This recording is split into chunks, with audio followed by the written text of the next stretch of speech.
નમસ્તે દર્શક મિત્રો, દેશ અને દુનિયાના તાજા સમાચાર જોવા અમારી ચેનલને લાઇક અને સબસ્ક્રાઇબ કરી દેજો. લોકોએ હવે ડ્રાઇવિંગ લાયસન્સ મેળવવા આરટીઓમાં ડ્રાઇવિંગ ટેસ્ટમાં પાસ થવાની જરૂર પડશે નહીં. સરકાર દ્વારા સ્વચ્છ પર્યાવરણની જાળવણી પર ફોકસ. નવા નિયમો મુજબ પ્રદૂષણ ઘટાડવા પગલાં લેવામાં આવશે. આ નિયમો હેઠળ શિક્ષણનું ઉચ્ચ ધોરણ હોવું જરૂરી છે તેમજ પ્રાઇવેટ ટ્રેનિંગ સ્કૂલો ખાતે નવા ડ્રાઇવર્સ તૈયાર કરવા જરૂરી છે. કાર ડ્રાઇવિંગના શોખીનો અને વાહન ચલાવનારાઓ માટે રાહતના સમાચાર આવી રહ્યા છે. કાર કે અન્ય કોઈ વાહનનું ડ્રાઇવિંગ લાયસન્સ લેવા માટે હવે આરટીઓમાં ડ્રાઇવિંગ ટેસ્ટ આપવાની ઝંઝટ રહેશે નહીં. લોકોએ હવે ડ્રાઇવિંગ લાયસન્સ મેળવવા સરકારની રિજિનલ ટ્રાન્સપોર્ટ ઓફિસ આરટીઓ માં ડ્રાઇવિંગ ટેસ્ટ આપવાની અને તેમાં પાસ થવાની જરૂર રહેશે નહીં.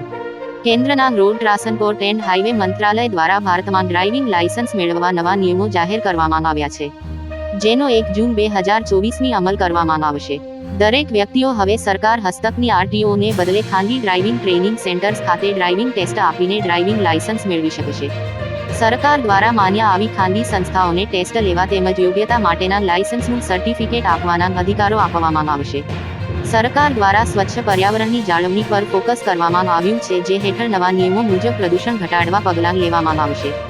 જૂના 9 લાખ સરકારી વાહનોનો નિકાલ કરવામાં આવશે તેમજ કારમાંથી ઉત્સર્જિત થતા કાર્બનને નિયંત્રણમાં રાખવા નવા નિયમોનો કડક અમલ કરાશે.